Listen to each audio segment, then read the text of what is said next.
la reine des eaux. Une nuit à Abidjan. Abidjan, la perle des lagunes, brillait sous les lumières de la vie nocturne. Les klaxons des taxis, les odeurs mêlées d'alocos, de poissons braisés et de parfums, et la musique coupée décalée faisaient vibrer les rues. Ce soir-là, Malik, jeune entrepreneur ivoirien à l'ambition bouillonnante, décida de souffler un peu. Il enfila une chemise blanche impeccable, son parfum boisé préféré, et se dirigea vers la boîte de nuit, l'écume noire, réputée pour ses rythmes envoûtants et son atmosphère presque mystique. À peine entré, ses yeux croisèrent ceux d'une femme sublime. Elle s'appelait Hawa, et il fut immédiatement attiré par son regard profond, semblable aux abysses. Elle dansait avec une grâce surnaturelle, comme si chaque geste appelait les vagues.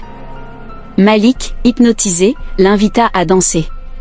Ce fut le début d'une histoire passionnée, mystérieuse et bouleversante.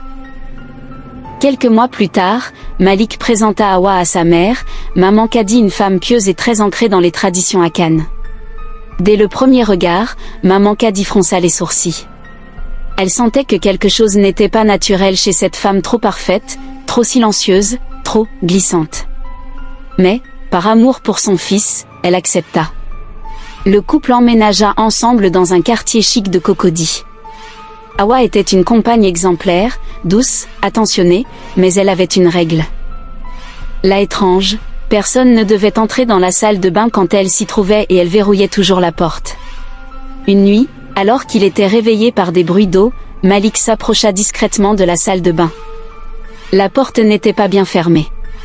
Intrigué, il l'entr'ouvrit. Ce qu'il vit le figea d'horreur et de fascination. Dans la baignoire, sa femme avait laissé apparaître sa véritable forme. Une créature mi-femme, mi-poisson aux écailles bleutées qui brillaient comme des saphirs sous la lumière. Ses cheveux flottaient autour d'elle comme des algues dorées, et son regard, ce regard, n'était plus humain. Hawa le vit. Un silence lourd s'abattit dans la pièce. Elle ne cria pas. Elle ne nia pas. « Je suis Mami Wata, la reine des eaux. Et je t'ai aimé plus que je ne devais. » Le lendemain, Malik, bouleversé, courut voir Maman Kadi. Lorsqu'elle apprit la vérité, elle fit venir un vieux prêtre baoulé, le seul encore capable de parler aux esprits de l'eau. Le prêtre confirma ce que la vieille mère redoutait.